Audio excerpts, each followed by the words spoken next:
പ്രിയ കൂട്ടുകാരെ, എല്ലാവർക്കും കുഞ്ഞു മനസ്സിൻ നൊമ്പരങ്ങളുടെ പുതിയൊരു എപ്പിസോഡിലേക്ക് ഹൃദ്യമായ സ്വാഗതം. ഇന്ന് നമ്മോടൊപ്പമുള്ളത് കോട്ടയം ക്രിസ്ത്യൻ ധ്യാന കേന്ദ്രത്തിലെ സന്തോഷേട്ടനാണ്. സന്തോഷേട്ടാ, ഇന്ന് നമ്മുടെ സമൂഹത്തിൽ വളർന്നു വരുന്ന ഒരു തിന്മയാണ് മദ്യപാനം. ആ ഒരു വിഷയത്തെപ്പറ്റി ഇന്ന് നമുക്ക് ചർച്ച ചെയ്താലോ? തീർച്ചയായിട്ടും ഇന്ന് സമൂഹത്തെ നശിപ്പിക്കുന്ന വലിയൊരു തിന്മയാണ് മദ്യപാനം. പ്രത്യേകിച്ച് നമ്മൾ പുതിയ കണക്കൊക്കെ നോക്കുമ്പോൾ കുട്ടികൾ പോലും എന്ത് ചെയ്യുന്നു, മദ്യം കഴിക്കുന്നു. അതുമായി ബന്ധപ്പെട്ട് ധാരാളം വാർത്തകൾ പല സ്കൂളുകളിൽ നമുക്ക് ലഭിക്കുന്നുണ്ട്. ഒരു കാലത്ത് ആൺകുട്ടികൾ മാത്രമായിരുന്നു മദ്യപാനമൊക്കെ ബന്ധപ്പെട്ടത്. ഇപ്പോൾ എന്ത് ചെയ്യുന്നു, പെൺകുട്ടികൾ പോലും മദ്യത്തിന് അല്ലെങ്കിൽ അടിമകളാകുന്നു, മദ്യം കഴിക്കാൻ താല്പര്യം കാണിക്കുന്നവർ. അപ്പോൾ ഈ കാലഘട്ടത്തിൽ പലപ്പോഴും മദ്യപാനം ആരംഭിക്കുന്നത് നമ്മൾ പറയും സുഹൃത്തുക്കളിൽ നിന്നാണ്. പക്ഷേ ഭൂരിപക്ഷവും നമ്മളെടുത്താൽ കാണാം വീടിൻ്റെ സാഹചര്യത്തിൽ നിന്നാണ് കുട്ടികളൊക്കെ എന്ത് ചെയ്യുന്നു, മദ്യം കഴിക്കാനായിട്ട് തുടങ്ങുന്നത്. വീട്ടിലേതെങ്കിലും ഫംഗ്ഷന് അല്ലെങ്കിൽ കുട്ടികളുമായി ബന്ധപ്പെട്ട എന്തെങ്കിലും ഫംഗ്ഷനൊക്കെ മാതാപിതാക്കൾ ഒരുപക്ഷെ അവർ കഴിക്കുന്നില്ലെങ്കിലും അവരുടെ അടുക്കലേക്ക് വരുന്ന ബന്ധുജനങ്ങളെ സന്തോഷിപ്പിക്കാൻ വേണ്ടി മദ്യം എന്ത് ചെയ്യുന്നു, ചെറുതായിട്ട് വിതരണം കൊടുക്കുന്നു. ഇത് കണ്ടുപഠിക്കുന്ന കുട്ടികൾ എന്ത് ചെയ്യുന്നു, മദ്യത്തോട് ഒരു താല്പര്യം ഉളവാകും. അപ്പോൾ ഒരു പ്രായമാകുമ്പോൾ സ്വാഭാവികമായിട്ടും ചില കുട്ടികളിൽ എന്ത് ചെയ്യുന്നു, ഈ പ്രവണത കണ്ടുവരാറുണ്ട്. ഈ അടുത്ത നാളിൽ 9 വയസ്സുള്ള ഒരു പെൺകുട്ടിയെ കൊണ്ട് പ്രാർത്ഥിക്കാനായിട്ട് വന്നു. നമ്മുടെ കൗൺസിലിങ്ങിനായിട്ടും ഷെയറിങ് കൊച്ചിനെ പോയി പ്രാർത്ഥിക്കാൻ. കുട്ടിയുടെ പ്രശ്നം ഇതായിരുന്നു, രാത്രി കിടന്ന് എന്ത് ചെയ്യുന്നു, ഈ കുട്ടി സ്വപ്നം കാണുകയാണ്. എന്നിട്ട് അതുമായി ബന്ധപ്പെട്ടുണ്ടായ പ്രശ്നങ്ങളാണ്. അതിൻ്റെ കാരണം ഇതായിരുന്നു, ഈ കുട്ടിയുടെ സ്കൂളിൽ ഒരു മാജിക് ഷോ, ഒരു ധ്യാനത്തോടനുബന്ധിച്ച് ചെറിയൊരു മാജിക് ഷോ നടത്തിയായിരുന്നു. മാജിക് ഷോയിൽ സംഭവിച്ചത് കാണിച്ച് ഒരിങ്ങനെ മദ്യം മനുഷ്യൻ കഴിക്കുമ്പോൾ എന്ത് ചെയ്യുന്നു, ചങ്കും കരളും അല്ലെങ്കിൽ ആന്തരിക അവയവങ്ങൾ കത്തിപ്പോകുന്നതായിട്ട്. അപ്പം മാജിക്കിൽ ഇതിങ്ങനെ നടത്തി നമുക്കറിയില്ല, ഓരോ രീതിയിൽ മാജിക് ഷോ ആയിട്ട് നടത്തി സന്ദേശം കൈമാറിയതാണ്. അപ്പോൾ കുട്ടികളെല്ലാം കൈയടിച്ചു. ഈ കുട്ടി വളരെ സന്തോഷത്തോടു കൂടി ഒരു ദിവസം പ്രോഗ്രാം ഉണ്ടായിരുന്നു. ഈ പ്രോഗ്രാം കഴിഞ്ഞിട്ട് ഈ കൊച്ചെന്ത് ചെയ്തു, വീട്ടിൽ ചെന്നിട്ട് അന്ന് രാത്രിയിൽ കിടന്നുറങ്ങിയപ്പോൾ എന്ത് ചെയ്തു, ഈ കൊച്ചു കാണുന്നത് തൻ്റെ ചങ്കും തൻ്റെ കരളും എല്ലാം എന്ത് ചെയ്യുന്നു, കത്തി ഇങ്ങനെ പോകുന്നു. കൊച്ചു ഞെട്ടി എഴുന്നേറ്റ് ഉച്ചത്തിൽ നിലവിളിച്ചു, ഞാനിപ്പോൾ ചത്തുപോവേ, ഞാൻ മരിച്ചു പോവേ എന്നാണ്. അപ്പോൾ വീട്ടുകാർ മമ്മിയും പപ്പായും കുട്ടികളൊക്കെ എന്നെ പറ്റി അവിടെ ഉറക്കി കൂടെ കിടത്തിയിട്ട്. പിറ്റേ ദിവസം അവർ ചോദിച്ചു, മോളെ നീ ഇന്നലെ രാത്രി സ്വപ്നം കണ്ടിട്ട് എന്ത് സ്വപ്നമാണ് കണ്ടത്? അപ്പോൾ അവൾ പറഞ്ഞു, എൻ്റെ ആന്തരിക അവയവങ്ങൾ എന്ത് ചെയ്യുന്നു, ഇങ്ങനെ കത്തിപ്പോകുന്നതായിട്ടാണ് കണ്ടത്. അപ്പോൾ അവരിങ്ങനെ ചോദിച്ചു എന്താണ് കാര്യം. അപ്പോൾ അവൾ പറഞ്ഞു, എന്ത് ചെയ്യുന്നു, അവിടെ ഒരു ഏകദിന പ്രോഗ്രാം ഉണ്ടായിരുന്നു. ക്ലാസ് എടുത്ത വ്യക്തി മാജിക് നടത്തിയപ്പോൾ ഇങ്ങനെ മദ്യം ഒരാൾ കഴിക്കുമ്പോൾ അയാൾ എന്തൊക്കെയാണ് കത്തിപ്പോകുന്നതെന്ന് വെച്ച് ഇങ്ങനെ കഴിക്കുമ്പോൾ സമയത്ത് അതിനകത്ത് തീ വരുന്നത് കണ്ടെന്ന് പറഞ്ഞു. ഉടനെ ഈ മമ്മിയും പപ്പായും കൂടെ എന്ത് ചെയ്തു, ഇങ്ങനെ ഇത്ര വലിയ ഈ കൊച്ചു പിള്ളേരെയാണ് ഇങ്ങനെ പറഞ്ഞ് പേടിപ്പിക്കുന്നതൊക്കെ പറഞ്ഞിട്ട് അവർ സ്കൂളിൽ പോയി കംപ്ലയിൻറ്റ് പറഞ്ഞു. ഞങ്ങൾ സ്കൂളിൽ വിടുന്നത് ഇങ്ങനെ കുട്ടികളെ പേടിപ്പിക്കാനല്ല, ഇങ്ങനത്തെ പ്രോഗ്രാമൊന്നും സ്കൂളിൽ ചെയ്യരുത്, ശരിയല്ല എന്നൊക്കെ പറഞ്ഞ് അവർ ഇതായി. അപ്പോൾ അവിടുത്തെ ടീച്ചർ എന്ത് ചെയ്തു, ഈ കുഞ്ഞിനോട് സംസാരിച്ചു എന്താണ്. അപ്പോൾ എന്നിട്ട് ടീച്ചേഴ്സ് പറഞ്ഞു, എല്ലാ കുട്ടികളും കണ്ട് നിങ്ങളുടെ കുട്ടി മാത്രമേ ഉള്ളൂ ഇങ്ങനെ ഇത് കംപ്ലൈൻ്റ് ആയിട്ട് വന്നിട്ടുള്ളൂ, എന്താണെന്ന് അറിഞ്ഞുകൂടാ, നമുക്ക് വെയിറ്റ് ചെയ്യാമെന്ന് പറഞ്ഞു. അപ്പോഴെന്ത് ചെയ്തറിയാവുക, പിറ്റേ ദിവസം ഇത് ആവർത്തിച്ചു. ഈ കുട്ടി രാത്രിയാകുമ്പോൾ സ്വപ്നം കാണുന്നു, വിഷമിക്കുന്നു, കണ്ണുനീരൊഴുക്കുന്നു, ആകെ ബുദ്ധിമുട്ട്. അപ്പോൾ വീണ്ടും ടീച്ചറോട് ടീച്ചറെ ഇന്നലെ അവൾ ചെയ്തു. അപ്പോൾ ഇവരെല്ലാം പറയുന്നത് ധ്യാനത്തിന് ഒരു ചെറിയൊരു പ്രോഗ്രാമാണ്, ധ്യാനത്തിനാണ് കുറ്റം പറയുന്നത്. അപ്പോൾ ടീച്ചർ പറഞ്ഞിട്ടാണ് ഈ മമ്മിയും പപ്പായും എന്ത് ചെയ്യുന്നു, ക്രിസ്ത്യൻ ധ്യാന കേന്ദ്രത്തിൽ ഇങ്ങനെ വ്യക്തിപരമായിട്ട് കണ്ട് പ്രാർത്ഥിക്കാനായിട്ട് വരുന്നത്. അപ്പോൾ ഈ സംഭവമെല്ലാം കേട്ടിട്ട് ഞങ്ങളെന്ത് ചെയ്തു, ഈ കുഞ്ഞിനെ ഒറ്റയ്ക്ക് വിളിച്ച് മാറ്റി നിർത്തി ചോദിച്ചു, മോളെ നീ എന്ത് കണ്ടാണ് ഭയപ്പെടുന്നത്? അപ്പോൾ അവൾ കണ്ട സ്വപ്നം ഇതാണ്, എന്ത് ചെയ്യുന്നു, അവളിങ്ങനെ കഴിച്ചു കഴിയുമ്പോൾ എന്ത് ചെയ്യുന്നു, ഇതെല്ലാം ഇങ്ങനെ കത്തി പോകാൻ. അപ്പോൾ ഞങ്ങൾ ചോദിച്ചു, മോളെ നീ എപ്പോഴെങ്കിലും കഴിച്ചിട്ടുണ്ടോ എന്ന് ചോദിച്ചു. അപ്പോഴാണ് കുട്ടി പറഞ്ഞു, ശരിയാ ഞാൻ കഴിച്ചിട്ടുണ്ട്. ഇവിടെ പപ്പ വർഷത്തിലൊരിക്കലും വല്ലപ്പോഴുമൊക്കെ എന്ത് ചെയ്യുന്നു, മദ്യം കഴിക്കുന്ന ആളാണ്. അങ്ങനെ ഒരു ദിവസം പപ്പ കഴിച്ചുകൊണ്ടിരുന്നപ്പോൾ ഇവിടെ അടുത്ത് പോയി നോക്കി. അപ്പോൾ വല്ലപ്പോഴും എന്ന് വെച്ചാൽ സ്ഥിരം ഒരിക്കലും കുടിക്കത്തില്ല, നമ്മൾ പറയില്ല വലിയൊരു ഫംഗ്ഷനോ അങ്ങനെ വരുമ്പോൾ ചെറിയൊരു സിപ്പ് അല്ലെങ്കിൽ ഒരു പെഗ് മാത്രമേ എടുക്കുന്ന മനുഷ്യനാണ്. അപ്പോൾ അന്ന് ഇവിടെ അടുത്ത് പോയി നിന്നപ്പോൾ പപ്പ എന്ത് ചെയ്തു, ഒരു 2-3 തുള്ളി ഒരു ഗ്ലാസ്സിൽ ഒഴിച്ചിട്ട് നീ കുടിച്ചോളാൻ പറഞ്ഞു, വെള്ളം ഒഴിച്ചിട്ട്. അപ്പോൾ ഈ കൊച്ചു കുടിച്ചു. അപ്പോൾ ഇവൾ മെഡിക്കായിട്ട് 1 വർഷം മുമ്പ് ആ സംഭവം ഉണ്ടായത് കുടിച്ചു. പക്ഷേ ഇവൾ ഈ കണ്ട മാജിക് ഷോയിൽ എന്ത് സംഭവിച്ചു, അവളുടെ ജീവനമായിട്ട് ഇവൾ ഇത് കണക്ട് ചെയ്ത്. ചേട്ടാ ഞാൻ കുടിച്ചപ്പോൾ എന്ത് സംഭവിച്ചു, എൻ്റെ ഇത് ഇങ്ങനെ കത്തിപ്പോവാണ്. ഇതാണ് ഈ കുട്ടിയെ ഭയപ്പെടുത്തിയത്. 2, ഈ കുഞ്ഞിനെ ഭയപ്പെടുത്താൻ മറ്റൊരു കാര്യം, ഈ കുട്ടി ഏറ്റവും അധികം സ്നേഹിക്കുന്നത് പപ്പായ എന്ന് പറഞ്ഞാൽ പൊന്നു പോലെയാണ്. അപ്പം സ്കൂളിലെ ധ്യാനത്തിലെ ഏകദിന സെമിനാറിനിടയിൽ കാണിച്ച ഈ മാജിക് ഷോ ഇവളുടെ മനസ്സിൽ സ്വാധീനിച്ചു. മറ്റെല്ലാ കുട്ടികളെക്കാൾ കൂടുതൽ സ്വാധീനിക്കാൻ കാരണം ഇതായിരുന്നു, ഇവള് വല്ലപ്പോഴുമൊക്കെ പപ്പ കഴിക്കുന്നത് ഈ കുട്ടി കണ്ടിട്ടുണ്ട്. അപ്പോൾ ഇവള് ഈ പ്രോഗ്രാം കഴിഞ്ഞതിന് ശേഷം പപ്പായെ കാണുമ്പോഴെല്ലാം വിചാരം എന്താ, അപ്പയുടെ ആന്തരിക അവയവം ചങ്കും കരലും എല്ലാം കത്തിപ്പോകുന്നതാണ് ഈ കൊച്ചിന് ഫീൽ ചെയ്യുന്നത്. അപ്പം മോളെ എന്നൊക്കെ വിളിച്ച് അടുത്ത് ചെല്ലുമ്പോഴും ഈ കുട്ടി കാണുന്നത്, അപ്പയെ കാണുന്നത് എന്താ, ഈ ഒരു അവസ്ഥയാണ്.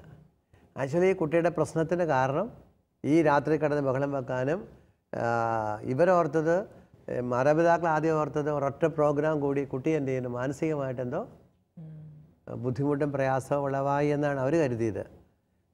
പക്ഷെ ദൈവകൃപയാൽ, കാരണം കുട്ടി ഇങ്ങനെ പല രീതിയിൽ എന്താ പറയല്ലേ പെരുമാറാൻ തുടങ്ങിയപ്പോൾ അവർ സത്യം തിരിച്ചറിഞ്ഞു. ആദ്യം ഈ കുട്ടിയെ കൊണ്ട് പ്രാർത്ഥിക്കാനും മമ്മിയും പപ്പായും, പ്രത്യേകിച്ച് പപ്പ, മമ്മി അതിനകത്ത് തെറ്റ് കാണുന്നില്ല.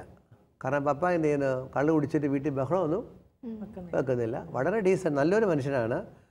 കൂട്ടുകാരുടെ കൂടെ കൂടുമ്പോൾ അല്ലെങ്കിൽ എന്തെങ്കിലും ഒരു പ്രത്യേക ഫംഗ്ഷൻ വരുമ്പോൾ അത്യാവശ്യം മാത്രമേ കഴിക്കുകയുള്ളൂ. അല്ലാതെ ഒരിക്കലും മദ്യം കഴിച്ചിട്ട് വന്ന് വീട്ടിൽ ബഹളം വെക്കുകയോ മോളെ തല്ലുകയോ അല്ലെങ്കിൽ മമ്മിയോട് അപമര്യാദ പെരുമാറൊന്നും ചെയ്തിട്ടില്ല. അതുകൊണ്ട് മമ്മിക്കും എന്ത് ചെയ്യുന്നു, പപ്പ ഇങ്ങനെ വല്ലപ്പോഴും കഴിക്കുന്നതുകൊണ്ട് കുഴപ്പമില്ല. പക്ഷേ ഈ കുട്ടിയിൽ ഈ പ്രശ്നം വന്നപ്പോഴാണ് അതിൻ്റെ ഗൗരവം അവർ തിരിച്ചറിഞ്ഞു. ദൈവകൃപയാൽ അപ്പ എന്ത് ചെയ്യുന്നു, അത് ഏറ്റുപറയുവാനും, അതുവരെ അപ്പയെ സംബന്ധിച്ചോളം വല്ലപ്പോഴും കഴിക്കുന്നതൊക്കെ എന്ത് ചെയ്യുന്നു, മോശമായ കാര്യമല്ല, പിന്നിതാ ഒരു സ്റ്റാറ്റസ്. അല്ലെങ്കിൽ എല്ലാവരും കഴിക്കുന്നു, ഞാൻ എൻ്റെ അധ്വാനം കൊണ്ട് കഴിക്കുന്നു, ഞാൻ കഴിച്ചിട്ട് ഒരു കാരണവശാലും എൻ്റെ ഭാര്യയെ വേദനിപ്പിക്കുന്നില്ല, മക്കളെ വേദനിപ്പിക്കുന്നില്ല, ആരെയും വേദനിപ്പിക്കുന്നില്ല. അപ്പോൾ അദ്ദേഹം അതുവരെയും മദ്യപാനത്തിൽ എന്തുകൊണ്ടിരുന്നു, ന്യായീകരിച്ചുകൊണ്ടിരുന്നു.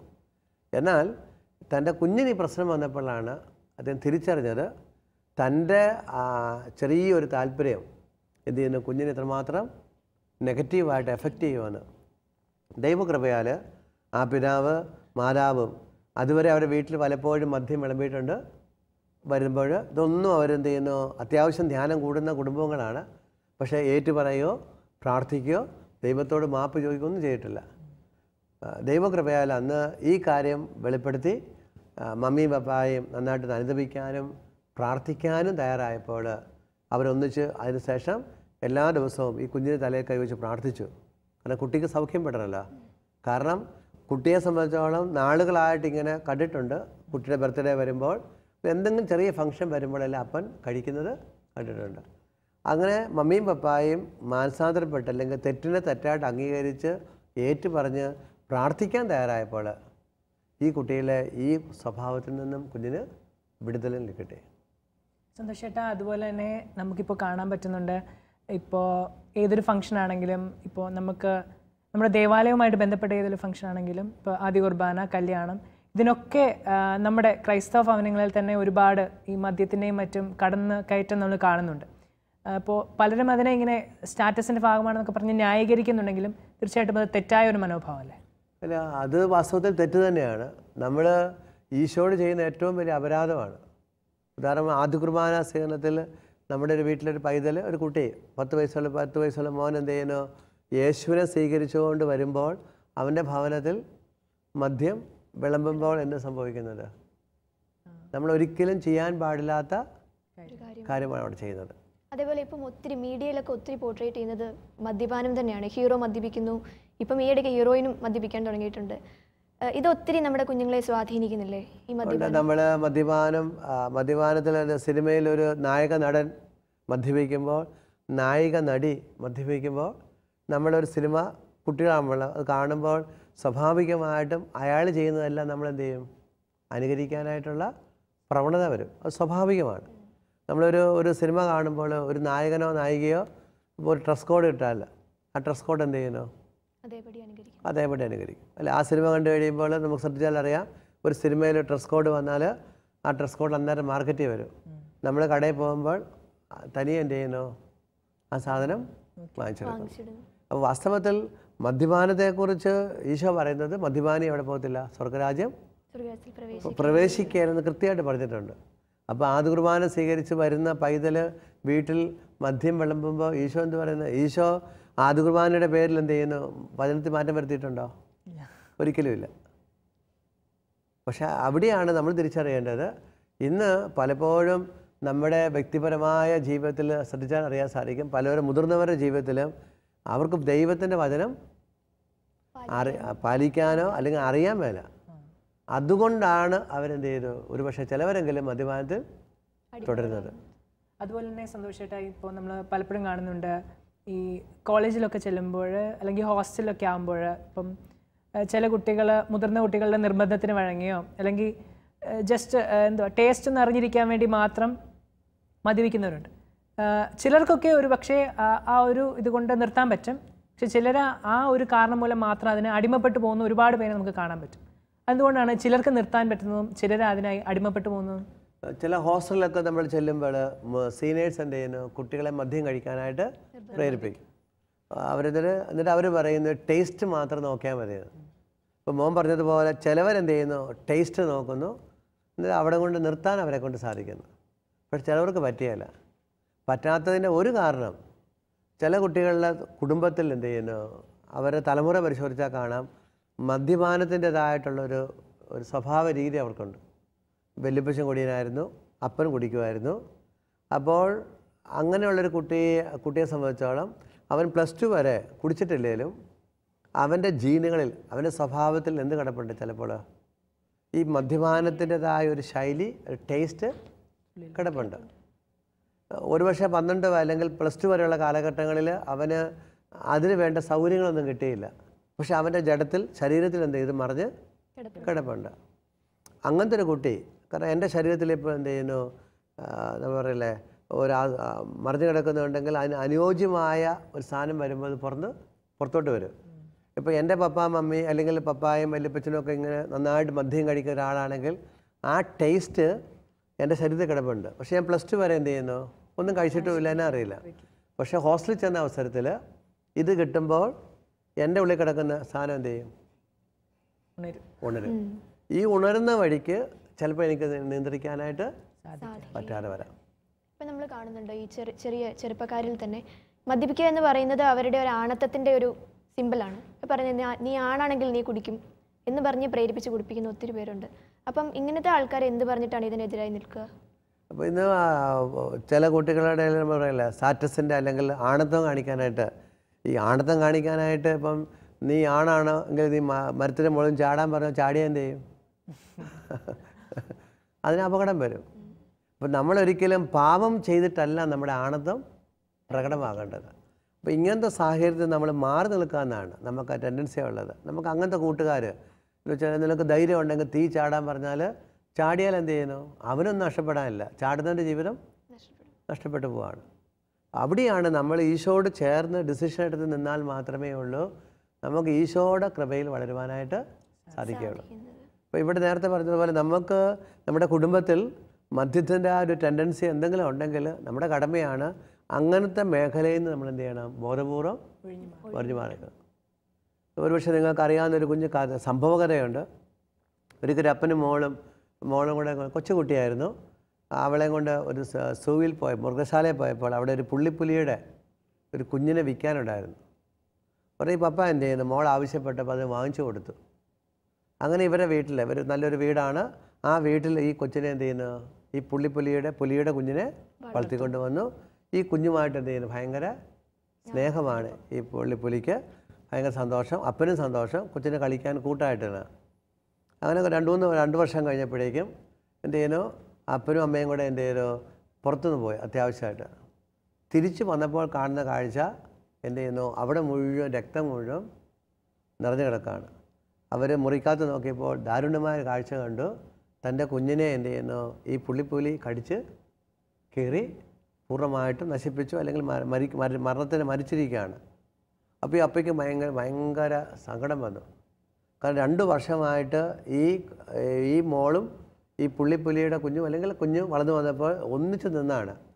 പിന്നെ എങ്ങനെയാണ് ഇത്ര ക്രൂരമായിട്ട് ഈ പുള്ളിപ്പുലിക്ക് പ്രവർത്തിക്കാനായിട്ട് സാധിച്ചത്? നമുക്കറിയാം, നമ്മുടെ ഈ ഔട്ട്സൈഡ് യൂറോപ്യൻ രാജ്യങ്ങളിലൊക്കെ ആണെങ്കിൽ എല്ലാ വീട്ടിലും CC ക്യാമറകളുണ്ട്, അവരുടെ മുറിയിൽ കുഞ്ഞുങ്ങളുമൊക്കെ ആയിട്ട് ബന്ധപ്പെട്ടപ്പോഴുമൊക്കെ. അപ്പോൾ ഈ ദുരന്തമുണ്ടായപ്പോൾ അവരുടെ പോലീസ് ഡിപ്പാർട്ട്മെൻറ്റ് എന്ത് ചെയ്തു, ഈ ക്യാമറ പരിശോധിച്ചു. അപ്പോഴാണ് കണ്ടത് ഈ കുട്ടിയും ഈ പുള്ളിപ്പുലിയും കൂടെ എന്ത് ചെയ്യുന്നു, ഒന്നിച്ച് കളിക്കുന്നു, ഓടി നടക്കുന്നു, എല്ലാ കാര്യവും ചെയ്തുകൊണ്ടിരിക്കുന്നു വീട്ടു മുറിക്കകത്ത്. അങ്ങനെ ഇവർ പോയ സമയത്ത് ഈ കൊച്ചെന്ത് ചെയ്തു, നെറ്റിയടിച്ച് വീണ സമയത്ത് കുട്ടിയുടെ നെറ്റിയിൽ നിന്ന് ബ്ലഡ് ഒഴുകാനായിട്ട് തുടങ്ങി. അപ്പോൾ ബ്ലഡ് ഒഴുകി വന്നപ്പോഴേക്കും പുള്ളിപ്പുലി എന്ത് സ്വഭാവം കാണിക്കാൻ തുടങ്ങി? ബ്ലഡ് ടേസ്റ്റ് ചെയ്തപ്പോൾ പിന്നെ പുള്ളിപ്പുലിയെ സംബന്ധിച്ചോളം അതിന് മൃഗമല്ലേ, അതിൻ്റെ ഉള്ളിൽ കിടക്കുന്ന സ്വാഭാവികമായിട്ടുള്ള വാസനകളെല്ലാം കയറി വന്നു. അത് എന്ത് ചെയ്യുന്നു, ഈ കുഞ്ഞിനെ കടിച്ചു കീറി ഭക്ഷിക്കുകയാണ് ചെയ്തത്. അതുവരെയും എന്തില്ലായിരുന്നു, ഈ പ്രശ്നം അവിടെ ഇല്ലായിരുന്നു. പുള്ളിപ്പുലിക്ക് തന്നിൽ ദൈവം നിക്ഷേപിച്ച, കാരണം ആ മൃഗത്തിൻ്റെ ഉള്ളിൽ ദൈവം നിക്ഷേപിച്ചാണല്ലോ ഇത്, അതിനെ ഉണരാൻ പറ്റുന്ന ഒരു സാഹചര്യം കിട്ടിയപ്പോൾ പുള്ളിപ്പുലി തനി എന്തായിട്ട് മാറി, മൃഗമായിട്ട് മാറി. അതേപോലെ ഒത്തിരിയേറെ കള്ളുകുടിയന്മാർ അവരുടെ ഒരു റീസൺ ആണ്, പണ്ട് ഈശോ കാനായിലെ കല്യാണ വിരുന്നിൽ വെച്ച് വെള്ളം വീഞ്ഞാക്കി മാറ്റി. മറ്റൊരു കാര്യം, ഈശോ അപ്പവും വീഞ്ഞുമാണ് തൻ്റെ ശരീരരക്തങ്ങളാക്കി മാറ്റിയത്, അതുകൊണ്ട് ഞാൻ കുടിക്കും എന്നാണ് അവരുടെ ഒരു വാദം. അവർ ഈ ലോകത്തെമ്പാടുമുള്ള കൊച്ചു കുട്ടികൾ തൊട്ട് മുതിർന്ന ഏത് ജാതിപ്പെട്ടവർക്ക് ആപ്പാടെ ബൈബിളിൽ അറിയാവുന്ന ഒരേ ഒരു ഭാഗമാണ് മോള് പറഞ്ഞത്. കാനായിലെ കല്യാണ വീട്ടിൽ അവിടെ എന്ത് ചെയ്തു, വെള്ളം ഈശോ വീഞ്ഞാക്കി. വീഞ്ഞ് കുടിക്കാൻ പറഞ്ഞിട്ടില്ല, എന്നാലും വെള്ളം കുടിച്ചാലും മതിയില്ലേ. വെള്ളം ഈശോ എന്താക്കി, വീഞ്ഞാക്കി. അത് മദ്യം കഴിക്കുന്നവർ എപ്പോഴും എന്ത് ചെയ്യുന്നു, അവർ കഴിക്കുന്ന പ്രവൃത്തിയെ ന്യായീകരിക്കുന്ന ഒരു വാക്ക് പറഞ്ഞുകൊണ്ടിരിക്കും. അതിനർത്ഥം നിങ്ങൾ ആരെല്ലാം പറഞ്ഞാലും എനിക്കിതിൽ നിന്ന് മാറി നിൽക്കാൻ സാധ്യമല്ല എന്ന് അവർ പറയുന്നു, അല്ലാതെ വേറൊന്നുമല്ല പറയുന്നത്, ആരെല്ലാം പറഞ്ഞാലും. പക്ഷേ ഇവരിലേക്ക് നമുക്ക് കൊണ്ടുവരാൻ വരുന്നത് പറഞ്ഞാൽ, ഏതെങ്കിലും ധ്യാനത്തിന് പറഞ്ഞു പോയിട്ട് ഈശോയുടെ വചനം ആ പപ്പ അല്ലെങ്കിൽ അവർ കേൾക്കുമ്പോഴാണ് അവർക്ക് ഇതിനെക്കുറിച്ച് തിരിച്ചറിവിലേക്ക് വരാനായിട്ട് സാധിക്കുന്നത്. അതുപോലെ തന്നെ സന്തോഷേട്ടാ, ഇപ്പോൾ നമ്മൾ പലയിടത്തും പറഞ്ഞു കേട്ടിട്ടുണ്ട്, ഇപ്പോൾ ഈ കേസിലാണെങ്കിൽ പോലും ആ അപ്പൻ വല്ലപ്പോഴും മാത്രം മദ്യപിക്കുന്ന ഒരാളാണ്, എങ്കിലും അങ്ങനെ ഒരു കാരണം മൂലം മാത്രം നമ്മുടെ കുടുംബത്തിൻ്റെ ഐക്യം തന്നെ നഷ്ടപ്പെടുന്നു എന്ന് പറയുന്നത് ശരിയല്ലേ? തീർച്ചയായും. ഏതൊരു കൊച്ചു തെറ്റും പപ്പ ചെയ്താലും മോൻ ചെയ്താലും അമ്മ ചെയ്താലും മക്കൾ ചെയ്താലും അത് ആ കുടുംബത്തിന് എന്ത് ചെയ്യുന്നു, ഐക്യം നഷ്ടപ്പെട്ടു പോകും. പക്ഷേ ഈ നഷ്ടപ്പെടുന്ന അത് തിരിച്ചറിയാൻ പറ്റിയാലാണ് രക്ഷപ്പെടുന്നത്. തിരിച്ചറിഞ്ഞില്ലെങ്കിലോ നമുക്ക് സന്തോഷം മുഴുവൻ നഷ്ടപ്പെട്ടു.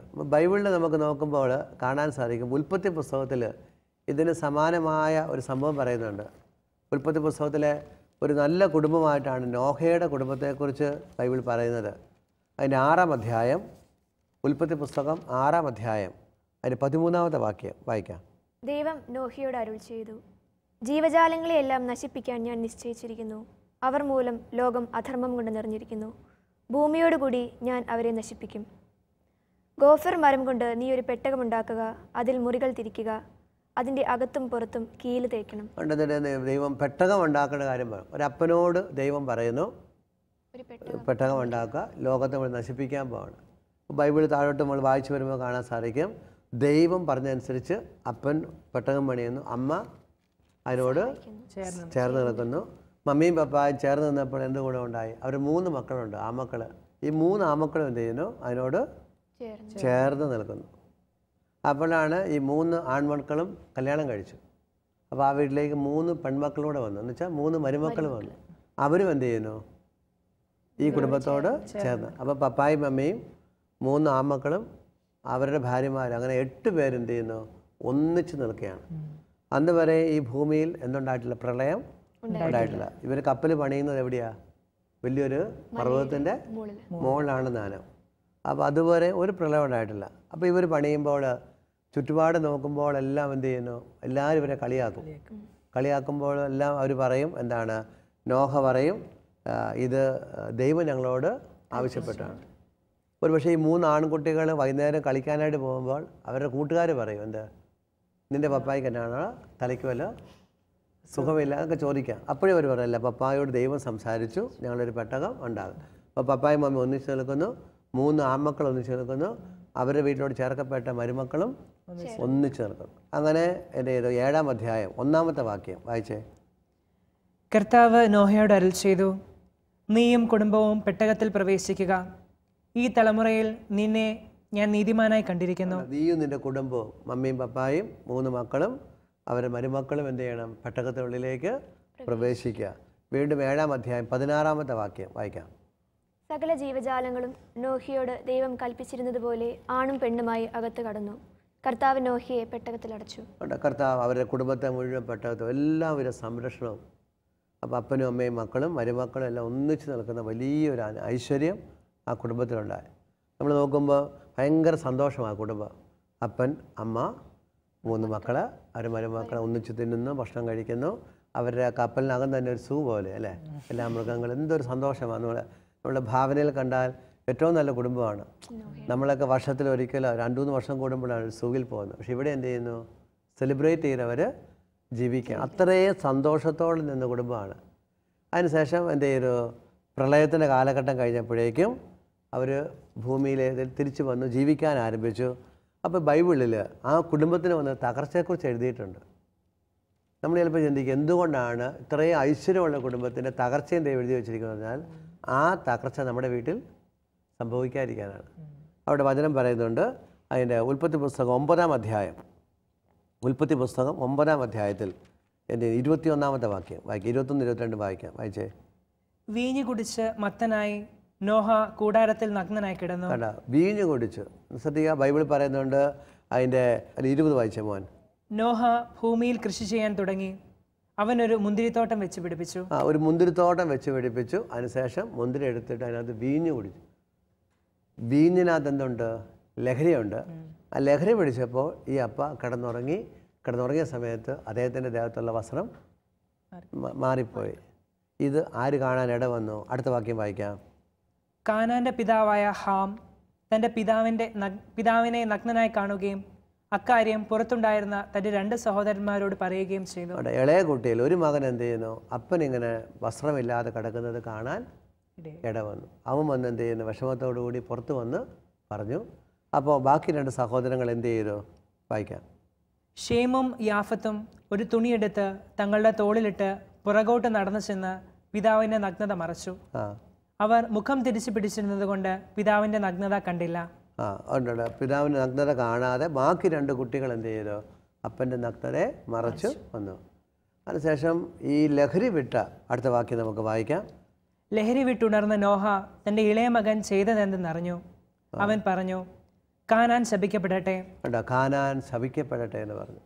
ഇവിടെ വചനം പറയുകയാണ്, ലഹരി വിട്ടെഴുന്നേറ്റപ്പോഴാണ് അപ്പൻ എന്ത് ചെയ്യുന്നു? ഈ കാര്യങ്ങളെല്ലാം അറിഞ്ഞത്. ഉടനെ അപ്പൻ ആ വികാരം കൊണ്ട് എന്ത് ചെയ്യുന്നു? കാനാൻ ശപിക്കപ്പെടട്ടെ എന്ന് പറഞ്ഞു. അടുത്ത 25-ാമത്തെ വാക്യം വായിച്ചേ.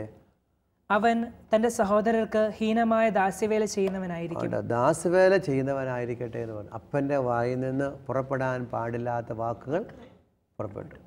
നമുക്ക് ശ്രദ്ധിക്കാം, അതോടുകൂടി ആ കുടുംബത്തിന് എന്ത് സംഭവിച്ചു?